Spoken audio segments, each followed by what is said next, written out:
आप लोगों को पता होगा कि इस वक्त भारत में काफ़ी सारे रूल्स जो हैं वो लागू किए गए हैं और जिनमें एक आरटीपीसीआर मैंडेटरी है। जैसे कि मैंने अपनी पिछली वीडियोस में बताया कि किन 5 देशों या 4 देशों से आने वाले लोगों को आरटीपीसीआर टेस्ट देना होगा। और इसके अलावा एयर सुविधा जो है वो भी मैंडेटरी कर दिया गया है उन तमाम देशों से आने वाले लोगों के लिए जिनके बारे में मैंने वीडियो में बताया। इसके अलावा रैंडमली जो है 2% लोगों का जो है वो टेस्ट भी किया जा रहा है एयरपोर्ट पर जब वो हवाई जहाज़ से उतरेंगे। अब अभी के ताज़ा समाचार जो है वो मैं आप लोगों के साथ शेयर करता हूँ। इस्तकबाल आप सबका हमारे चैनल विचार यारा में लेकर हाजिर है लेटेस्ट अपडेट, ख़ास तौर से हमारे तमाम उन भारतीयों के लिए जो दुनिया के किसी भी कोने में रहते हों लेकिन वो भारत आना जाना करते रहते हैं। उन तमाम के लिए क्या लेटेस्ट अपडेट है वो मैं आप लोगों के साथ शेयर करता चलूँ, क्योंकि इस वक्त ज़्यादातर सोशल मीडिया पर ये अपडेट्स आ रहे हैं और लोगों को जो है बहुत ज़्यादा पैनिक भी हो रहा है इस हवाले से, ख़ास तौर से कोविड-19 के हवाले से। तो मैंने सोचा कि आप लोगों की इस फ़िक्र को थोड़ा कम किया जाए और आप लोगों तक वो तमाम जानकारी रियल टाइम में पहुंचाई जाए जिसको सुनने के बाद आपके थोड़ा इत्मीनान हो जाए। तो चलते हैं सीधा अपडेट की तरफ। सबसे पहला अपडेट जो मैं आप लोगों के साथ शेयर करने वाला हूं वो ये है कि चाइना जो है, चाइना ने कोविड-19 की जो रूल्स रेगुलेशंस हैं उसको कम कर दिया है और वो टेस्टिंग क्वारंटाइन रूल जो है इंटरनेशनल ट्रैवलर्स के लिए 8 जनवरी से जो है वो ख़त्म कर रहा है। चाइना बोलता है कि अब कोई ज़रूरत नहीं है इनबाउंड ट्रैवलर्स यानी जो चाइना आ रहे हैं उन लोगों को क्वारंटाइन करने की, वो भी जनवरी 8 से, according to national health commission, उनके नेशनल हेल्थ कमीशन के मुताबिक। क्योंकि कंट्री जो है उसने इन तमाम पाबंदियों पर जो है थोड़ा सा नरमी बरती है और अपने बॉर्डर्स पर ख़ास तौर से, जैसा कि आप लोगों को पता होगा कि चाइना 2020 से ही लॉकडाउन की स्थिति में था और क्लोज था। ये भी बताना ज़रूरी है कि इंटरनेशनल पैसेंजर्स जो चाइना पहुंचेंगे उन्हें 5 दिनों के लिए होटल में और 3 दिन घरों पर क्वारंटाइन होना पड़ेगा। इसी तरह के तमाम और भी उन्होंने अपडेट दिए और उसमें उन्होंने बताया है कि ये जो है बीमारी अब ज़्यादा वायरल नहीं हो रही है, जिसकी वजह से अब ये जो है एक तरह से इवॉल्व हो जाएगी एक कॉमन रेस्पायरेटरी इन्फेक्शन के तौर पर, यानी कि सांस लेने वाली सांस की एक इन्फेक्शन के तौर पर, यानी सांस की बीमारी जो होती है उसमें इन्फेक्शन होने के तौर पर, इस तरह का कुछ इन्होंने बोला। अच्छा जी, अब हम आपको लेकर के चलते हैं सीधा अपडेट। ये अपडेट देने का मकसद मेरा ये था कि आप तमाम हजरात को ये बताते चलें कि जो मीडिया में दिखाया जा रहा है वो इतना नहीं है जितना बताया जा रहा है। अगर ऐसा होता तो चाइना कभी भी अपने रेस्ट्रिक्शंस को जो है वो कम नहीं करता, पाबंदियों को ख़त्म नहीं करता। तो इसलिए घबराने की ज़रूरत नहीं। अब हम आपको लेकर चलते हैं सीधा इंडिया की तरफ। इंडिया में क्या चल रहा है और क्या नहीं।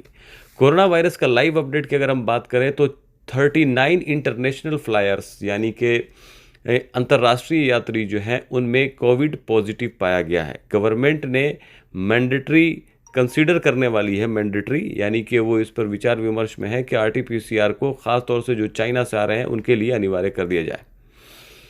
तमिलनाडु में जो है ड्रिल किया गया नेशन वाइड एक्सरसाइज के तौर पर कोविड-19 की तैयारी के हवाले से, और एक औरत और उसका 6 साल की बच्ची जो कि विरुद्धनगर आई चाइना से वाया श्रीलंका पॉजिटिव पाई गई जब वो आरटीपीसीआर टेस्ट के लिए गई मदुरई एयरपोर्ट पर ट्यूसडे को।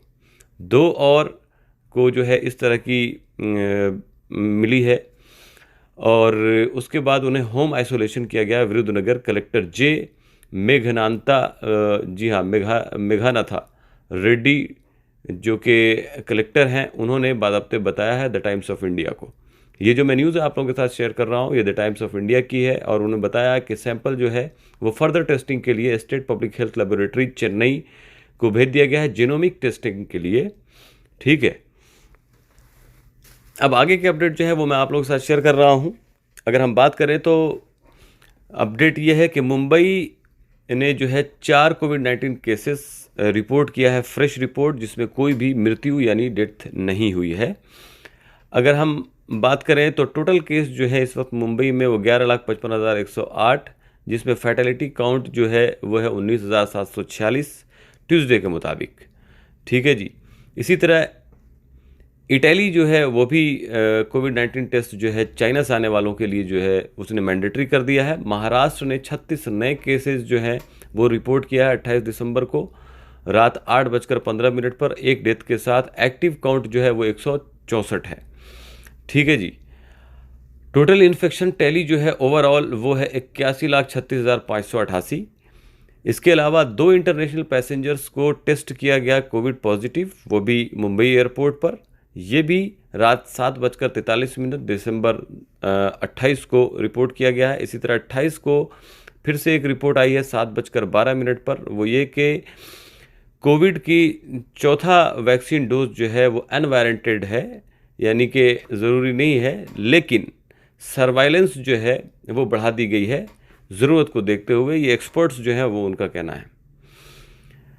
39 इंटरनेशनल फ्लायर्स जो हैं वो ऑलरेडी पॉजिटिव पाए गए हैं। सीरम इंस्टीट्यूट ने बोला है कि वो 2 करोड़ कोविशील्ड डोज जो है वो सेंट्रल गवर्नमेंट को फ्री ऑफ कॉस्ट देने जा रहे हैं। एयर सुविधा फॉर्म्स जो है वो RT-PCR टेस्ट 72 घंटे डिपार्चर से पहले हो सकता है कि ये मैंडेटरी कर दिया जाए तमाम इंटरनेशनल यानी कि अंतर्राष्ट्रीय यात्रियों के लिए नेक्स्ट वीक से। ये सोर्सेज का कहना है और ये बात छपी हुई है द टाइम्स ऑफ इंडिया के न्यूज़पेपर के इंग्लिश संस्करण में, यानी इंग्लिश पब्लिकेशन में।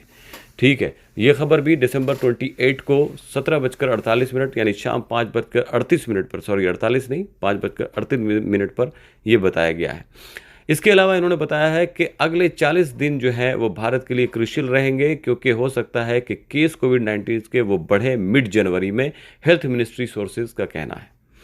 तो ये जो हेल्थ मिनिस्ट्री के सूत्र हैं उनका कहना है, ये भी रिपोर्ट की गई है 28 दिसंबर को शाम में 5:29 पर। तो ये तमाम चीज़ें हैं जो मैं आप लोगों के साथ शेयर कर रहा हूँ, ख़ास तौर से इसलिए कि आप लोगों को ताज़ा स्थिति पता चल सके कि भारत में क्या चल रहा है कोविड-19 के हवाले से अंतर्राष्ट्रीय यात्रियों के लिए, क्योंकि हम तमाम लोग विदेशों में रहते हैं और हमें जो है इंटरनेशनल लेवल की न्यूज़ जानने की उत्सुकता बनी रहती है। इसी तरह के तमाम लेटेस्ट और ताज़ा तरीन अपडेट जानने के लिए हमारे चैनल विचार यारा को ज़रूर सब्सक्राइब कर लें। और आप जानते हैं विचार यारा एक प्रतिष्ठित चैनल था जिसे मुझे डिलीट करना पड़ा कुछ दिन ब्रेक लेने के लिए, काफ़ी सारे उतार चढ़ाव रहे। वापस आया हूं आप लोगों की खिदमत में, इसलिए मैं चाहता हूं कि आप तमाम हजरात हमें जो हैं उसी तरह से फिर से सपोर्ट करें जैसा आप लोग पहले कर रहे थे। मिलता हूं फिर एक लेटेस्ट अपडेट के साथ, तब तक के लिए अस्सलाम वालेकुम, दुआ में याद रखें।